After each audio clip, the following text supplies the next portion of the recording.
Hey everyone, Diane at Twin Hills Weight Loss here. I wanted to talk to you a little bit today about pH, what it means and why it matters, and what we're talking about when we use that term. Because a lot of times that's one of the things that when I meet with clients for the first time, they have a lot of questions on.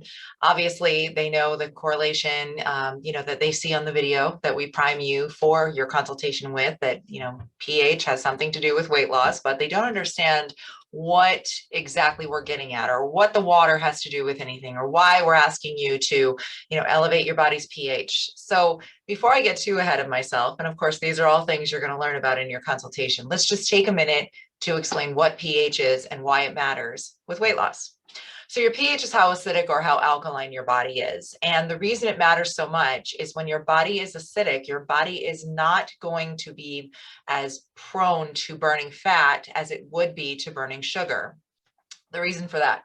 Well, your body will constantly try to match its own chemistry level. So if your chemistry is running on a lower pH, what's going to happen is the foods that run on the very similar pH are the things you're going to be craving. Unfortunately, those foods are often the ones that are not so healthy and definitely not so great for weight loss. Processed foods and sweets and snack foods and things like that, fast food items. These are the types of foods that are going to run on that lower pH. Beverages, things like soda, coffee, tea, alcohol, definitely run on that lower pH. And when your body is stuck in this place where the pH is low and the cravings are high and you're craving the wrong foods, the problem becomes when you go on a diet, you're risking losing the wrong thing. I'm going to explain why. So your body runs on one of two things. You either run on sugar or you run on fat. Those are your two fuel sources. So if your body chemistry is running on a lower pH, what that means is right now your body is very hooked on, and I'm going to use the word reliant here, is very reliant on sugar as a source of energy. So why does that become a problem with weight loss? Well, let's say that I put you on the cleanest diet in the world, and you start following it to a T and you start losing weight. The problem becomes if I'm not doing anything to address your low pH, your body's in a place where it is very reliant on sugar for energy. So me reducing the amount of sugar that you are eating in your day-to-day diet means your body's first response is going to be to start looking for another option to get the sugar because you're no longer eating it. But remember, in your body's frame of mind, you are needing that for fuel. So it's trying to cover what it considers a basic need. If you're no longer eating sugar, it's going to seek an alternate way to get it. And that alternate method is going to be by attacking and breaking down your muscle tissue. That's where sugar is stored. So when you go on a diet that doesn't take into account the body's acidity levels, you're risking a loss of muscle tissue. When you start losing muscle, first thing that's going to happen just from a weight loss standpoint is that you're going to slow down your metabolic system. That lean muscle mass is essential to having a nice high metabolism.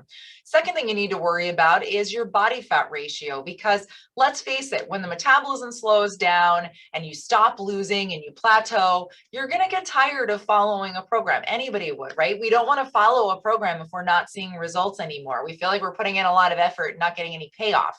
So you're risking, of course, the proverbial falling off the wagon, eating some things you shouldn't, your weight going back up. Now, here's the kicker.